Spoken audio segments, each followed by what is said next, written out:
हरे Krishna. Yes प्रभु जी, आवाज आ रहा है। ओके, आवाज आ रही। गुरु महाराज श्री चरणम दंडवत प्रणाम एंड सभी भक्तों को भी हमारे सादर प्रणाम है। आज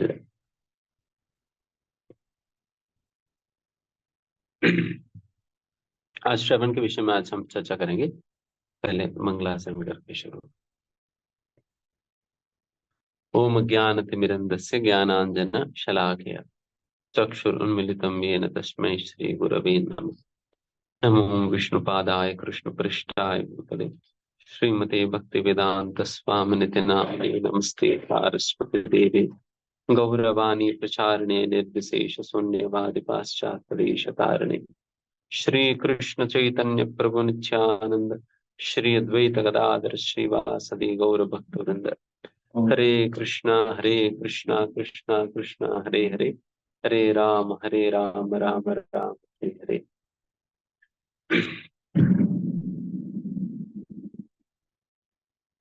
वैसा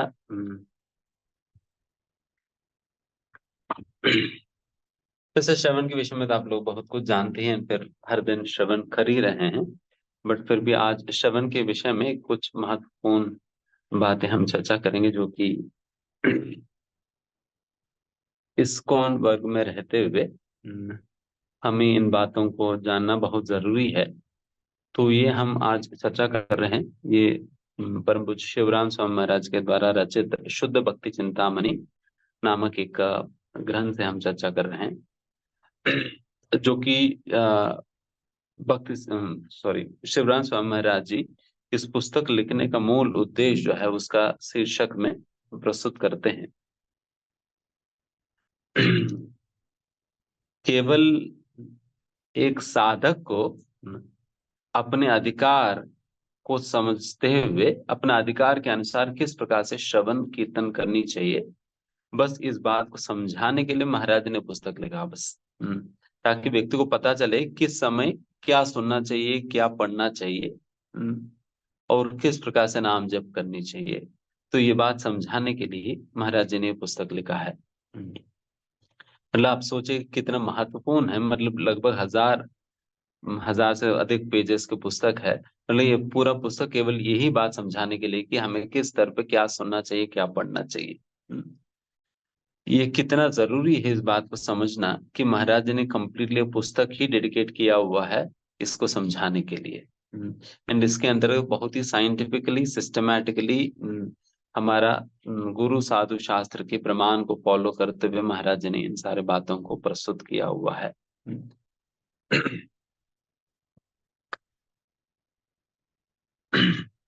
वैसा कई बार अक्सर इस्कॉन के अंतर्गत रहते हुए कई बार भक्तों को लगता है कि यहाँ पर केवल हमें एक प्रारंभिक स्तर की भक्तिमय ज्ञान हमें दिया जाता है, आगे की बातें कभी नहीं चर्चा किया जाता है। एंड ये एक अफवाह है। एंड दूसरे एक और अफवाह है कि इस्कॉन के अंतर्गत बहुत ही प्राकृतिक या जो कि कनिष्ठ अधिकारी की भक्ति के स्तर का ही बात यहाँ पर किया जाता है, जो कि प्रारंभिक स्तर की है।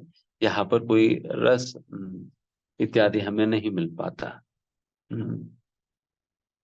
रस वगैरह नहीं मिलता है। जो गोपी प्राणधन प्रभु, जो कि इस पुस्तक के लिए फॉरवर्ड लिखा है, तो प्रभु जी ही, जो कि गोपी प्राण प्रभु श्रील प्रभुपाद जी के शिष्य हैं, संस्कृत में भी काफी पारंगत है। एंड प्रभुपाद जी के समय से ही श्रील प्रभुपाद जी को पुस्तकों का लेखन इत्यादि में प्रभुपाद जी को काफी मदद किया करते हैं। प्रभुपाद जी के उपरांत भागवतम को कंप्लीट भी गोपी प्राणधन प्रभु और उनके साथ रविंद्र जेम्स महाराज जी, इन सभी लोगों ने किया है। तो वैसा बहुत ही विख्यात गोपी प्राणधन प्रभु ने भी इसका फॉरवर्ड लिखा है। तो उस फॉरवर्ड में भी यही बात, यही प्रश्न उठाते हैं कि जनरल इस प्रकार से सोचा जाता है। ये भी बहुत बड़ा अफवाह है, इस प्रकार से सोचना भी रस नहीं है करके। देखिए, एक साधारण स्कूल में भी जब हम पढ़ते हैं, एलकेजी में जब हम पढ़ते हैं हमें मैथमेटिक्स के अंतर्गत 1 2 3 4 सिखाया जाता है। एंड वही जब हम दूसरी तीसरी कक्षा में चले जाते हैं वहां पर हमें एडिशन सब्सट्रैक्शंस वगैरह सिखाया जाता है।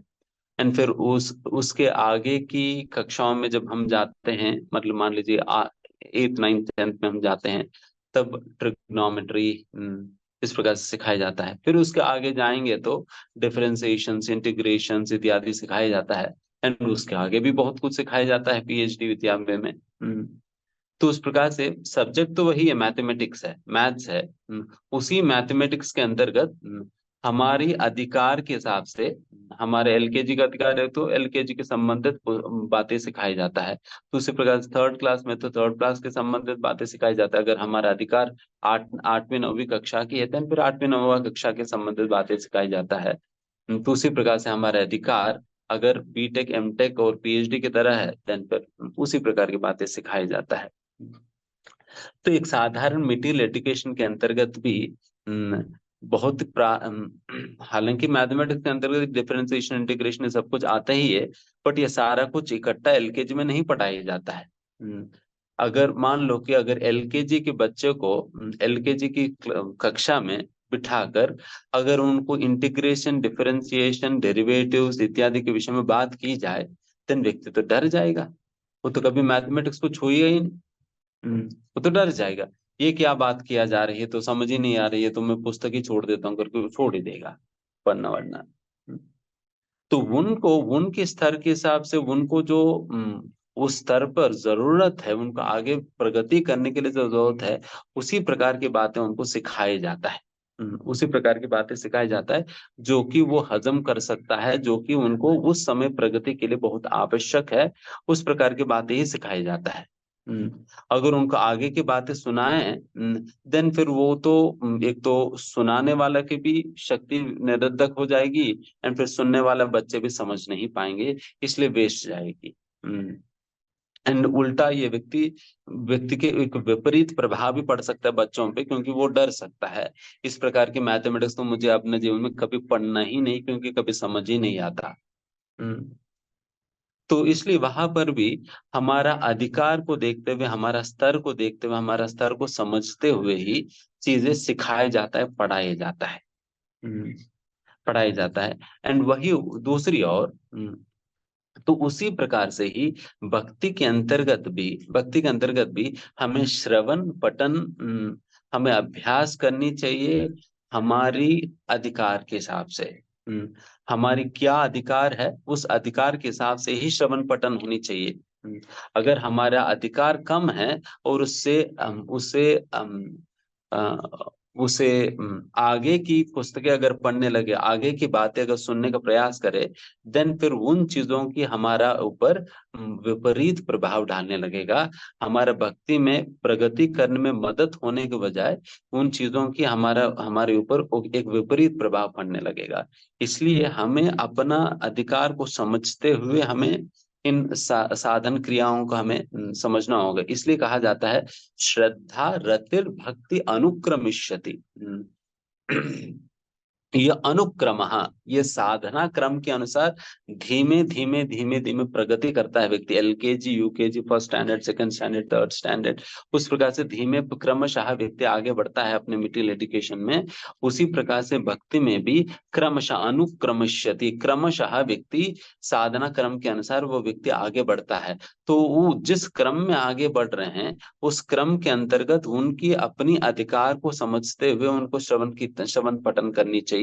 अगर इस प्रकार से अपना अधिकार को समझकर श्रवण पठन नहीं करे देन फिर इन श्रवण पठन की उनके ऊपर प्रगति तो नहीं करा पाएगी। ये श्रवण, इस प्रकार की श्रवण पठन आपको लगता रहेगा मैं बहुत श्रवण कर रहा हूँ और मैं बहुत पढ़ रहा हूँ करके लगता रहेगा, बट आपकी प्रगति बिल्कुल नहीं होने वाली है। प्रगति बिल्कुल नहीं होने वाली, लगता रहेगा कि आप बहुत कुछ श्रवण पठन कर रहे, बट बिल्कुल नहीं होगा। बिकॉज वो श्रवण पठन जिस प्रकार के हमारे अधिकार है उस अधिकार के हिसाब से हम पढ़ नहीं रहे, उसका अधिकार के हिसाब से हम सुन नहीं रहे। तो इस पुस्तक के अंतर्गत महाराज जी हमें पहले अध्याय में यही समझाते हैं कि किस प्रकार से हम अपना अधिकार को भी समझे। How do I get to understand my qualification, मेरे अधिकार में कैसे समझ सकता हूँ, इसको भी महाराज जी समझाते ताकि व्यक्ति को समझ में आए कि वो किस स्तर पर खड़ा है। खड़ा है। तो इसलिए ये भी बातें हमें शास्त्रों में हमें दिया जाता है। तो उस प्रकार से हमें अपना अधिकार को समझना होगा, अन्यथा देन फिर हम श्रवण पठन करते रहेंगे बट उससे हमारा प्रगति नहीं होगा। उल्टा उल्टा अगर हायर चीजों की अगर आगे की पुस्तकों का हम अध्ययन करने लगे एंड आगे की बातें अगर वैसे ही सुनने का प्रयास करें, देन फिर इन चीजों की हमारे ऊपर विपरीत प्रभाव होता है। विपरीत प्रभाव के मतलब व्यक्ति सहजिया बन सकता है। जैसा जो 13 प्रकार के अपसंप्रदाय है, जो खास करके भक्तिविनोद ठाकुर भक्त सिद्धांत सरस्वती महाराज के समय जो चलता था, उसके अंतर्गत सहजी भी एक प्रकार की अपसंप्रदाय है। एंड वैसा सहजी और या अन्य अपसंप्रदाय के अनुसरण हम करने लग जाएंगे, हमें नहीं भी पता, मतलब हम पता ना होते हुए भी हम उस अपसंप्रदाय का हम फॉलो करने लग जाएंगे, अगर हम अपना अधिकार को समझते हुए अगर ना करें तो। सहजी व्यक्ति केवल भावुकता में बह जाता है। वो नाम लेगा रस की, बट वो भावुकता में बह जाता है। उनका असलियत में भावनाएं नहीं होती है, ये केवल भावुकता होती है। भाव अलग है और भावुकता अलग है। भाव अलग है, भावुकता अलग है। एंड भावुकता में बह जाएगा अगर व्यक्ति अपना अधिकार को समझते हुए ना समझते हुए, देन फिर वो आगे की चीजें जब सुनने लगेगा, सुनने का प्रयास करेगा और आगे की चीजें पढ़ने का प्रयास करेगा। तो इसलिए इसलिए हमें अपना अधिकार के हिसाब से सुनना होगा, पढ़ना होगा। एंड हमारा अधिकार को समझते हुए ही हमें इस्कॉन में हमें पढ़ाया जाता है, सुनाया जाता है। एंड प्रभुपाद जी भी अपने पुस्तकों के अंतर्गत भी एंड साथ ही साथ प्रभुपाद जी अपने प्रवचनों के अंतर्गत भी हमारा अधिकार को समझते हुए ही चीजें बताया करते थे। क्योंकि शास्त्रों में एक जगह पर इस प्रकार से भी लिखा गया है कि वक्ता को हमेशा श्रोताओं की अधिकार समझते हुए प्रवचन देनी चाहिए। वक्ता को श्रोताओं की अधिकार समझते हुए प्रवचन देनी चाहिए। अगर श्रोताओं के अधिकार फर्स्ट स्टैंडर्ड पे है एंड वक्ता अगर 8वीं कक्षा के पाठ पढ़ाने लगे, देन फिर श्रोताओं तो एक तो समझ नहीं आएगी, दूसरा विपरीत प्रभाव पड़ेगा जिसके कारण वो भक्ति में नीचे जा भी सकता है। इसलिए इस प्रकार के प्रवचन देना, इस प्रकार की बातें सुनाना जो कि जिसके लिए श्रोताएं अधिकृत नहीं है, देन फिर वो वक्ता की अपराध के रूप में माना जाता है। It is considered to be an offence on the part of the speaker if at all he speaks something which is uh, which is superior to the qualification of the audience। तो इसलिए श्रोताओं के अधिकार को समझते हुए वक्ता को बोलना पड़ेगा। अगर उससे अधिक ज्यादा बातें अगर कहने लगे, देन फिर वक्ता की अपराध के रूप में गिना जाएगी। इसलिए वहां पर भी क्लियरली बताया जाता है वक्ता को श्रोताओं के अधिकार के हिसाब से बताना होगा। एंड एग्जैक्टली वही बात श्रील प्रभुपाद जी ने किया है। श्रील प्रभुपाद जी ने वही काम हम किया है। श्रील प्रभुपाद जी उसी प्रकार की बातें हमें सुनाए थे, पढ़ाए थे, समझाए थे, जो कि हमारा अधिकार की है।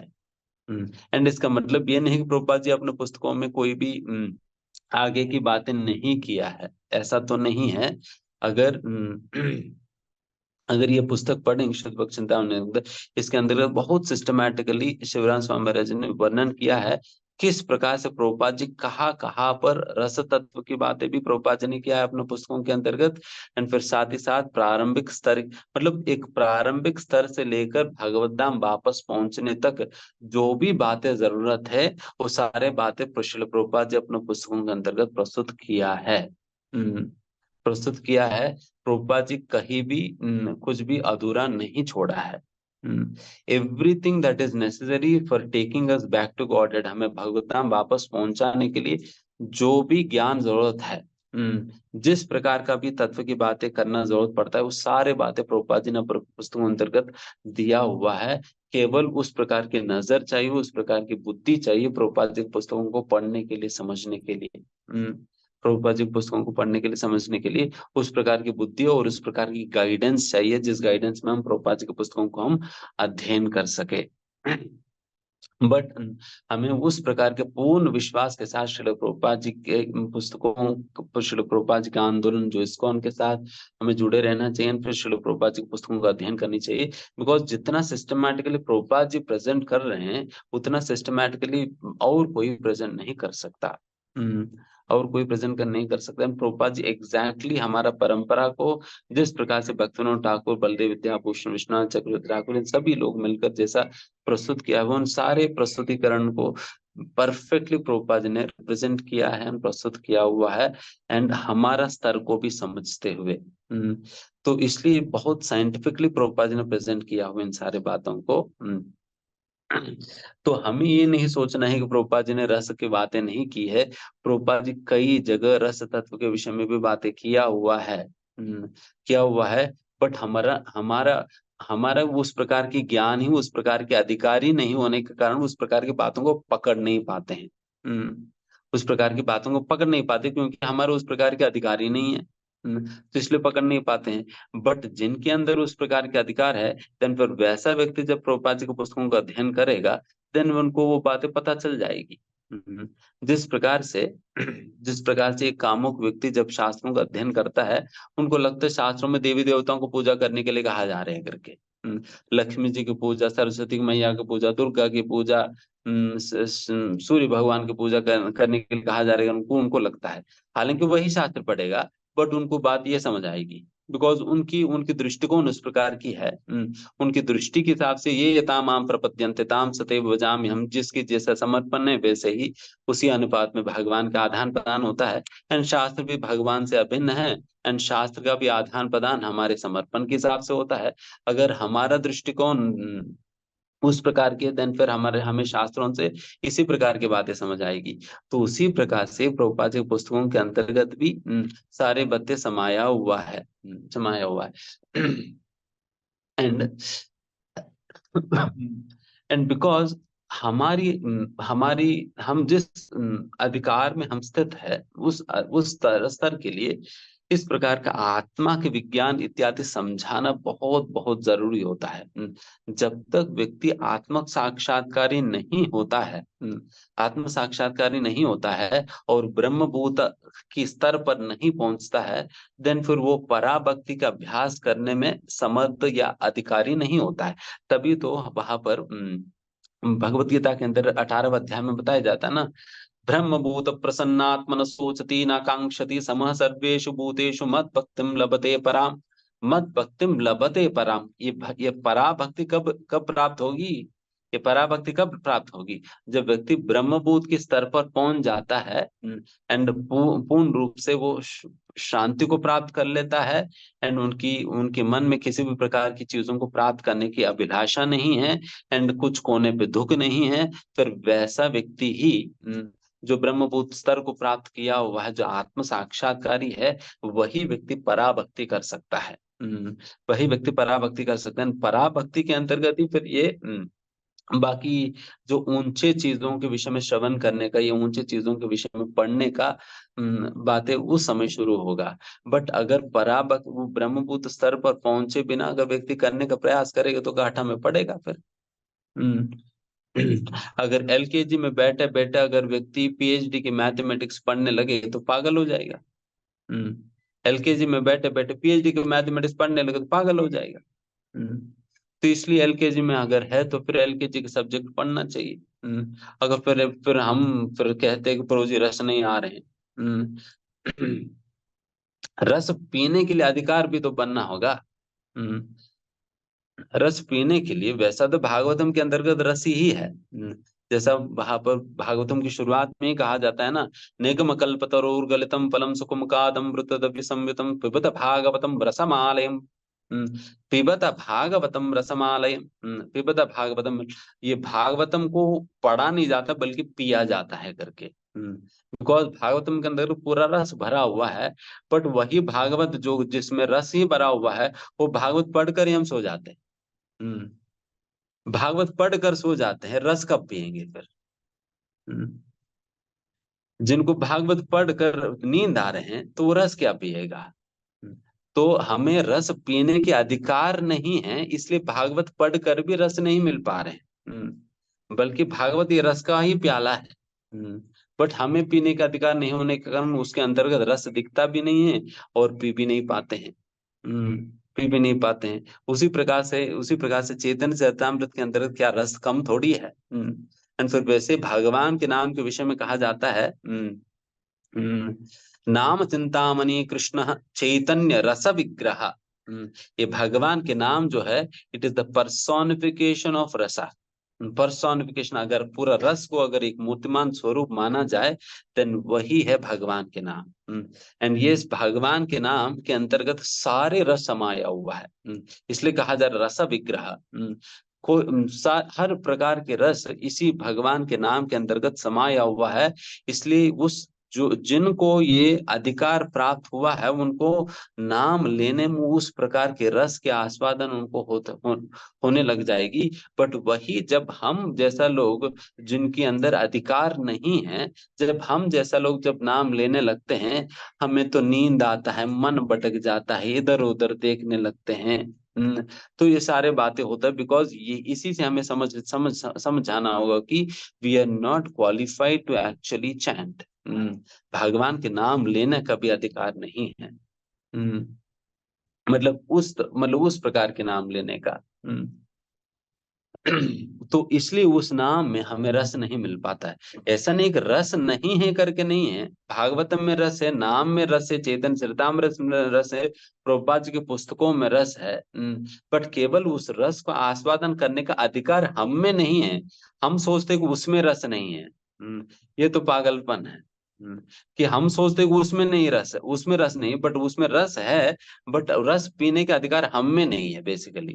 तो इसलिए हम रस होते भी पी नहीं पा रहे हैं। रस होते भी पी नहीं पा रहे। तो इस प्रकार से समझना होगा। इसलिए हमें समझना होगा कि मैं अधिकृत नहीं हूँ, मुझे अपने अधिकार बढ़ाना पड़ेगा। पुस्तक बदलने से फायदा नहीं है। भागवतम छोड़कर दूसरे पुस्तक पढ़ने पर रस मिल जाएगा अगर व्यक्ति सोचे। तो वैसा तो रस नहीं मिलने वाली है। अगर व्यक्ति सोचे मैं प्रभुपाद को छोड़कर कहीं और जाकर सुनने लगूं तो रस मिल जाएगी, तो नहीं मिलने वाली है। हम्म वो भी सुन सुनकर बोर हो जाएंगे। कितने बार सुन लेंगे रासलीला के विषय में। 2-3 बार सुनने के बाद यही लगे, अरे ये भी तो वो पुराना मूवी का स्टोरी है। वहां पर लैला मजनू के विषय में सुनाया जाता, तो यहाँ राधा कृष्ण के विषय में सुनाए जा रहे, बस इतना ही अंतर है। तो उस प्रकार से लगने लग जाएगी कुछ 2-3 बार सुनने के उपरांत। तो उससे भी हमें रस नहीं आने वाली है, बिकॉज रस पीने का अधिकार बनने के बाद रस मिलेगा। इसलिए हमें उसी प्रकार की क्रमशः आगे बढ़ने का रास्ता, बहुत सिस्टमैटिकली भक्ति में आगे बढ़ने का रास्ता श्रील प्रभुपाद जी ने हमें दिखाया हुआ है।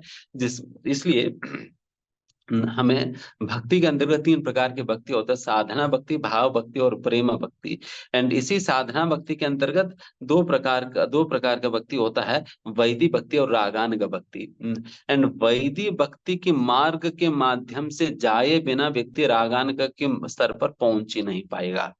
अगर व्यक्ति कहे कि प्रभु में सीधा रागानुग पे पहुंच जाना है, सीधा कैसे रागानुग पे पहुंच जाएंगे आप? पहले सीढ़ी तो चढ़ना पड़ेगा ना।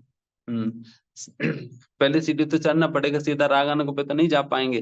पहले वैदिक भक्ति का अभ्यास करना होगा। वैदिक भक्ति के मार्ग श्रील प्रभुपाद जी ने हमें प्रस्तुत किया हुआ है। एंड उस मार्ग पे चलकर ही हम रागानुग भक्ति को अपना सकते हैं। अगर कोई भी व्यक्ति अगर रागानुग भक्ति की नकल अगर करने का प्रयास करे, तो वो तो रागानुग भक्ति नहीं होगी, बल्कि वो उल्टा सहजी भक्ति हो जाएगी, सहजी हो जाएगा व्यक्ति, जो कि भावुकता में ही रहता है। तो उस प्रकार की गलती हमें कभी नहीं करनी चाहिए।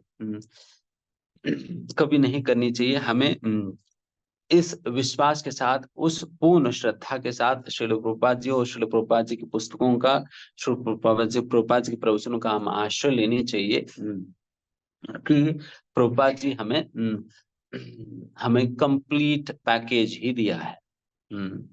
हमें प्रभुपाद जी हाफ पैकेज नहीं दिया है, बल्कि प्रभुपाद जी ने हमें फुल पैकेज दिया हुआ है। भगवत धाम वापस पहुंचाई पहुंचा ही देंगे प्रभुपाद जी। तो उस प्रकार की श्रद्धा के साथ प्रभुपाद जी के आश्रम में हमें बने रहना चाहिए। एंड इसलिए यहाँ पर हमें अधिकार को समझते हुए हमें श्रवण पठन करनी चाहिए। एंड इसलिए बिकॉज इसलिए ये जो प्रारंभिक स्तर में व्यक्ति को संबंध ज्ञान को विकसित करना होता है, संबंध ज्ञान को विकसित करना होता है। इसलिए आप अक्सर देखिए प्रभुपाद जी की पुस्तकों में, हम प्रभुपाद जी की पुस्तकों में भी, प्रभुपाद जी के प्रवचनों में अक्सर प्रभुपाद जी अगर संबंध ज्ञान में बिल्कुल स्ट्रांग होना है, देन प्रभुपाद जी के प्रवचन और पुस्तक अच्छा से अध्ययन करें। बिकॉज उसी उसी इंटेंशन के साथ प्रभुपाद संबंध ज्ञान के ऊपर फोकस करते हैं। संबंध ज्ञान का मतलब यही चार चीज है: जीव, प्रकृति और भगवान, और इन तीनों के बीच में आपस के संबंध। बस इन्हीं चार चीजों के विषय में संबंध ज्ञान होता है। इन्हीं चार चीजों के विषय में प्रभुपाद जी अक्सर बताया करते हैं। इस भौतिक प्रकृति कितना कष्टदायक है, एंड इसके अंतर्गत किस प्रकार से तीन गुण काम करता है, एंड उसी प्रकार से एक जीव शरीर नहीं आत्मा है, और भगवान कौन होते हैं, एंड कोई भी व्यक्ति को अवतार के रूप में नहीं गिना जाना चाहिए, बल्कि कृष्ण ही भगवान किस प्रकार के हैं। तो इसी प्रकार की बातें प्रभुपाद जी अपने तात्पर्यों में, पुस्तकों में समझाते हैं ना, ताकि व्यक्ति संबंध ज्ञान में पूर्ण रूप से स्ट्रांग हो जाए। एक बार संबंध ज्ञान में व्यक्ति स्थापित हो जाता है, स्ट्रांग हो जाता है, देन फिर तभी उस फाउंडेशन के आधार पर वो आगे की सीढ़ी में उठ चढ़ सकता है। तो तभी श्रील प्रभुपाद जी अक्सर अपने प्रवचनों के अंतर्गत और पुस्तकों के अंतर्गत इस संबंध ज्ञान के विषय में चर्चा करते हैं। इसलिए इसको अन्यथा हमें नहीं लेनी चाहिए। ऐसा नहीं सोचने की क्या प्रभुपाद जी बार बार यही कह रहे कि बार बार क्या यही बातें सुने। नहीं, इन्हीं बातों को बार बार सुनना इसलिए जरूरी है क्योंकि हमारा बुद्धि जो है वो कंक्रीट की बना हुआ है। कंक्रीट की बना हुआ है। जब हमें कील ठोकना होता है, तब अब लकड़ी पे कील ठोकेंगे तो एक बार मारने पे कील ठुक जाता है, कील चले जाएगी अंदर। एंड वही एक नॉर्मल दीवार पे आप कील ठोकने का प्रयास करेंगे तो 2-3 बार मारने पे कील चले जाएगी। बट वही कंक्रीट पिलर पे जब कील ठोकने का प्रयास करेंगे तो 50 बार ठोकना पड़ता है। 50 बार ठोकना पड़ता है, तब जाकर कंक्रीट की पिलर में कील घुसेगा। एग्जैक्टली उसी प्रकार से जब तक हम 50 बार इन बातों को हम सुनेंगे नहीं, आत्मा के विषय में, अपने शरीर से किस प्रकार से हम अलग है, और इंद्रिय तृप्ति किस प्रकार से नुकसानदायक है, एंड भगवान कौन है, इस प्रकार के संबंध ज्ञान के विषय में 50 सैकड़ों बार नहीं सुनेंगे, तब तक ये बातें हमारा मन के अंतरंग में नहीं स्थापित होने वाली है।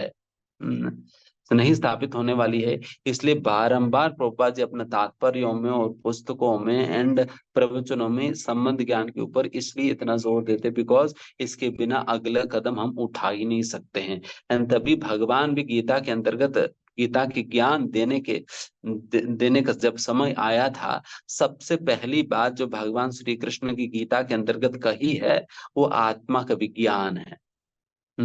आत्मा का विज्ञान है। बिकॉज आत्मा का विज्ञान समझे बिना व्यक्ति को बाकी अन्य बातें कहकर कोई फायदा नहीं है। अगर जो व्यक्ति अपने आप का आत्मा मानता ही नहीं है, उनको आध्यात्मिकता का अभ्यास करने का क्या ही जरूरत पड़ा है। आध्यात्मिकता का अभ्यास करने का क्या जरूरत है फिर, अगर जब हम आत्मा ही नहीं है, तो फिर लूट पाट करके जितना पैसा कमा सकते, जितना पैसा लूट सकते लूटो, क्या दिक्कत है। आगे के जीवन तो वैसे भी है ही नहीं। जब तक आप पुलिस की पकड़ में नहीं आएंगे तब तक लूटपाट करो, क्यों, क्या दिक्कत है, किसी को मर्डर कर दो, कुछ भी कर दो अपने इंद्रिय तृप्ति के लिए, क्या दिक्कत है। देन मॉरल लाइफ भी जीने का कोई कारण नहीं बनता, कोई कारण नहीं बनता, क्योंकि वैसे भी आगे के जीवन कुछ है ही नहीं, क्या करना है। बट जैसा व्यक्ति अपने आप का आत्मा मानने लगता है, वैसे ही उनको आध्यात्मिक जीवन की जरूरत समझ आने लगता है। देन फिर जब ये आध्यात्मिक जीवन की जरूरत पड़ता है, तब जाकर व्यक्ति निष्ठा के साथ आध्यात्मिक जीवन का अभ्यास करने का प्रयास करेगा। अन्यथा आध्यात्मिक जीवन का अभ्यास करने का कारण ही नहीं बनता। इसलिए वहां पर भगवान पूरा भगवत गीता की ज्ञान के अन्य अन्य विषयों के बारे में चर्चा करने के पूर्व सबसे पहला भगवान आत्मा के विज्ञान के विषय में चर्चा करते हैं। बिकॉज ये संबंध ज्ञान ही फाउंडेशन है, बेसिस है, जिसके आधार पे बाकी अन्य बातें हम आगे समझ पाएंगे। समझ पाएंगे। नहीं तो अभिधेय और प्रयोजन का कोई उद्देश्य नहीं रहेगा अगर संबंध ज्ञान ही नहीं पता है तो। इसलिए संबंध ज्ञान के विषय में श्रील प्रभुपाद जी अक्सर जोर देते हैं, बिकॉज हमारे अधिकार के हिसाब से संबंध ज्ञान के विषय में जानकारी प्राप्त करना जरूरी है। तो इसलिए इस प्रकार से हमें समझना होगा। तो इसलिए उस प्रकार से बहुत ही साइंटिफिकली प्रभुपाद जी ने हम समझाया हुआ है। एंड इन जिस क्रम में हमारा आचार्यों ने हमें समझाया, वो एग्जैक्ट उसी क्रम में श्रील प्रभुपाद जी ने प्रस्तुत किया हुआ है। बहुत साइंटिफिकली हमें अपना भक्ति में बहुत ही साइंटिफिकली प्रोग्रेस करवाने के लिए हर स्तर पे क्या क्या चीजें मदद करने वाली है, उन चीजों को समझते हुए प्रभुपाद जी ने सारे पुस्तकें लिखा है। इसलिए प्रभुपाद जी की पुस्तकों पे, प्रभुपाद जी के प्रवचनों में पूर्ण विश्वास के साथ हमें इन पुस्तकों का अध्ययन करनी चाहिए, प्रभुपाद जी के प्रवचनों को सुनना चाहिए। बिकॉज आज के समय पर हम देख रहे हैं कि कई लोग प्रभुपाद जी के प्रवचन सुन नहीं रहे हैं। बाकी इतने सारे स्पीकर्स आ गए हैं, सभी लोगों को सुन रहे हैं, बट जो हमारा ओरिजिनल स्पीकर है जो श्रील प्रभुपाद जी, उनके प्रवचन नहीं सुना जा रहे। उनको लगता है प्रभुपाद जी के प्रवचन बहुत ट्रिवियल है, बहुत बेसिक है। आप सोचो कि जितने भी श्रील प्रभुपाद जी के शिष्य इत्यादि, इतने बड़े बड़े गुरुजन, इतने बड़े सन्यासी, ये सब कुछ बने हैं प्रभुपाद जी के प्रवचनों के आधार पर ही तो। प्रभुपाद जी से ही तो सुनकर तो ये सभी लोग इतने इतने बड़े बने हैं ना। आज के समय पर जो जिनके पास भी जो भी ज्ञान है इस्कॉन के अंतर्गत, उन सारा ज्ञान के आधार तो श्रील प्रभुपाद जी ही तो है। एंड वैसा जो श्रील प्रभुपाद जी की प्रवचन अक्सर हमें सुनना चाहिए। कम से कम हमारा जो हियरिंग परसेंटेज के अंतर्गत, जो हफ्ते में मान लीजिए व्यक्ति 3 घंटा सुनता है, उसके अंतर्गत 50% तो प्रभुपाद जी का ही सुनना चाहिए। प्रभुपाद जी का ही सुनना चाहिए, बिकॉज वही बेसिक है। उस बेसिक वही से ही हमें शुरू करनी चाहिए, वही से ही हमें आगे की बातें समझ आएगी। अन्यथा प्रभुपाद जी को सही प्रकार से सुने बिना इम्पॉसिबल है कोई व्यक्ति प्रगति करना। प्रगति करना। तो इसलिए जो फोकस है वो हमें वापस श्रील प्रभुपाद जी की पुस्तकों पे, श्रील प्रभुपाद जी की प्रवचनों पे लानी चाहिए, जो कि आजकल धीमे धीमे इतने सारे पुस्तकें आने पे, इतने सारे प्रवचन आने पे जब भटक रहे हैं। बिकॉज लोग आजकल उस प्रकार से सुनते हैं कि जिसमें उनको मजा आता है। यस, ये प्रवक्ता तो बहुत अच्छा व्हाट इज से की बहुत अच्छा जोक्स कहते हैं, तो उनका प्रवचन सुनना, जो उनको प्रवचन सुनने में बहुत खूब आनंद आता है, मजा आता है। हम्म, और ये बहुत ही रसमय बातें करता है, देन उनकी बातें सुनने में अच्छा लगता है करके, देन उन चीजों के आधार पर व्यक्ति सुनते हैं। बट अल्टीमेटली मजा हम लेना चाहते तो ठीक है, जैसा सुन रहे सुनते रहिए। अगर कृष्ण को मजा देना है, कृष्ण को आनंद प्रदान करना है, देन जो हम बता रहे हैं वो समझिए। तो उस प्रकार से हमें अपना श्रवण पठन करनी चाहिए। ठीक है, फिर इसमें आगे भी बहुत सारे बातें हैं। अगर आपको इसके विषय में और अधिक जानकारी प्राप्त करनी है, देखिए प्रभुपाद जी के शिष्य ने भी पुस्तकें लिखे हैं जिससे हमारे विश्वास प्रभुपाद जी के प्रति और आगे बढ़े। और आगे बढ़े।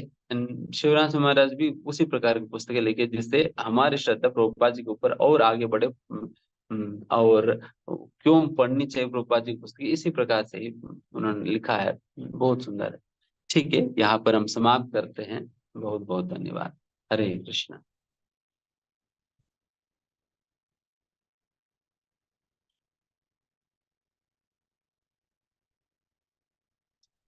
शायद प्रभु जी नहीं, पद्मानी प्रभु नहीं है तो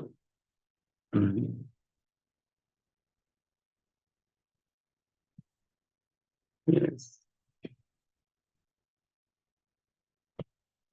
दो लोगों के प्रश्न है। यस माता जी, प्रश्न तो 5 मिनट प्रश्न, 2 प्रश्न लेकर समाप्त।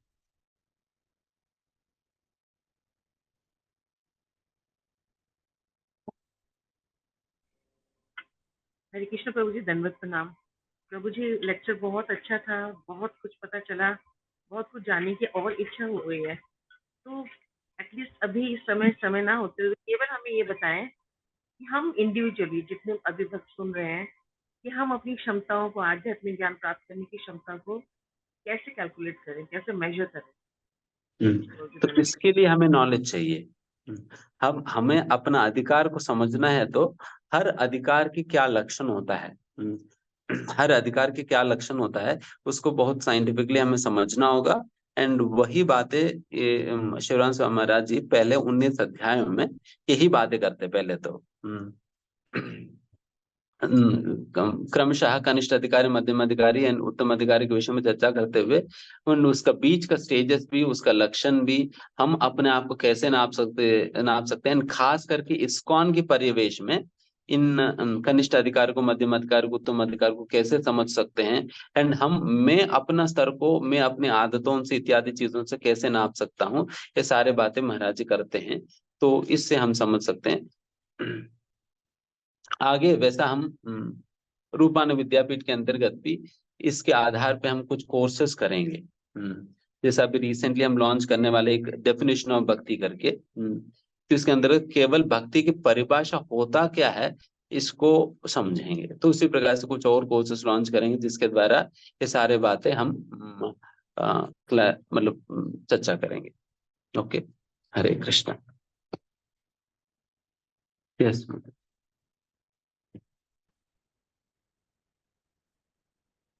कुछ प्रश्न है प्रभु जी, अगर आपका समय है तो कुछ प्रश्न ले सकते यस। हैं। यस। आप देख सकते हैं यस। पार्टिसिपेंट्स को, आप अनम्यूट करवा के। अनम्यूट मेरे पास राइट्स है क्या?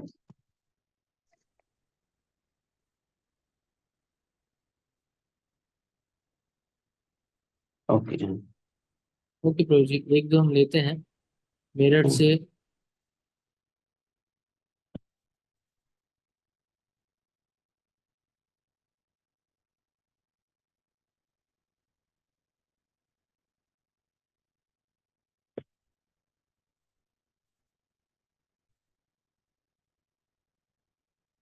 पेहू माता जी, चंडीगढ़ से। Hare Krishna, Prabhuji, Dandat Pradams. Thank you for the wonderful lecture, Prabhu. Prabhu, I just wanted to ask that even if I know that I am at a very basic or a Kanishtha level, so I'm not trying to read, higher granthas like a Bhagavatam and all by myself, but hearing has to be there, no, Prabhu? Basics se we understand ki you should chant and you should, read Bhagavad Gita because that is the very basic things as an ISKCON people which we have. That is the basic scripture we have. And higher, I understand is like, Srimad Bhagavatam and Chaitanya Charitamrita and several others. Those are like PhD level studies.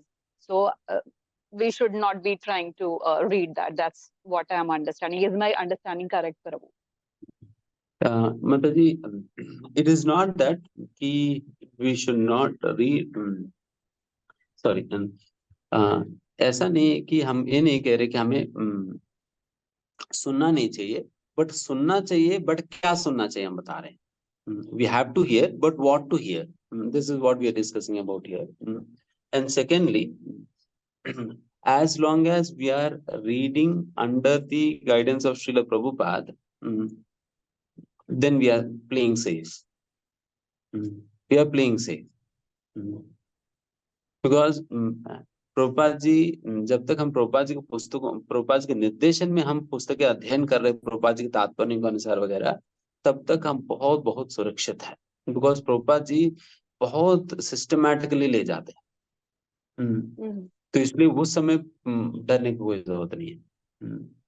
And Prabhupada ji की पुस्तकों के अंतर्गत भी प्रभुपाद जी खुद ही भागवतम की शुरुआत में लिखते हैं, जब भागवतम को हमें अध्ययन करना है, भागवतम को सिस्टमैटिकली अध्ययन करनी चाहिए। First, second, third canto, fourth canto, इस प्रकार से क्रमशः जाना चाहिए, rather than jumping hopping here and there. हमें क्रमशः पढ़नी चाहिए। उसी प्रकार से भगवद्गीता पढ़िए, फिर उसके बाद भागवतम पढ़िए। वैसा तो कहा जाता है कि भागवतम, चैतन्य चरितामृत पढ़कर भागवतम वापस पढ़ेंगे तो और अच्छा समझ आएगी। बट पहले भागवतम पढ़कर फिर चैतन्य चरितामृत में जाना है, चैतन्य चरितामृत पढ़कर फिर वापस भागवतम पे आना है। Because it is never ending, तो पढ़ते ही जाना है जीवन भर। ठीक है, Hare Krishna. Thank you, Prabhu. Thanks for the explanation. Hare Krishna. Okay okay, last question. Yes Priyanka माता जी। हरे कृष्ण प्रभु जी, धन्यवाद करना। यस माता जी। मेरा एक क्वेश्चन था, भाव और भावुकता में फर्क क्या है? Bhavukta, it is sentimentalism. It is not based upon knowledge, understanding, and realization. Whereas bhav, it is based upon realization, understanding, knowledge. इन सारे चीजों के आधार पे है। भावुकता वो केवल सेंटिमेंटल, उसका कोई ज्ञान नहीं, कोई बेसिस नहीं, कोई फाउंडेशन नहीं है, कोई रियलाइजेशन नहीं है, केवल व्यक्ति नकल करने का प्रयास कर रहे हैं।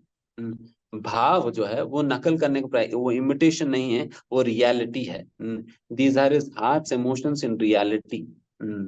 वो केवल किसी का नकल करने का प्रयास नहीं करे, बल्कि उनकी प्रॉपर रियलाइजेशन इन बातों की, उनकी प्रॉपर अंडरस्टैंडिंग है, नॉलेज है। तो ये भाव और भावुकता में फर्क है। ओके ओके, 7:30 हो गया, तो यहाँ पर समाप्त करते हैं। बाकी अन्य लोगों को हम क्षमा प्रार्थना करते जो प्रश्न नहीं पूछ पाए। हरे कृष्ण, बहुत बहुत धन्यवाद। हरे कृष्ण। एंड कल पुनः हम महाराज जी की साथ जप करने के लिए पुनः एकत्रित होंगे। हरे कृष्ण। सभी को वैष्णव प्रणाम। वांछा कल्पतरुभ्यश्च कृपा सिन्धुभ्येव च पतितानां पावनेभ्यो वैष्णवेभ्यो नमो नमः। अनंत कोटि वैष्णव वृंद की, नामाचार शुदास ठाकुर की, श्रील प्रभुपाद की, परम पूज्य श्रील लोकनाथ स्वामी महाराज की ताय गौर प्रेमानंदे। बहुत बहुत धन्यवाद श्रीमद वेदांत चैतन्य प्रभु का, तो एनलाइटन है हमें इतना अच्छे से मार्गदर्शन करने के लिए। आज के सत्र को हम यही विराम देते हैं। हरे कृष्ण।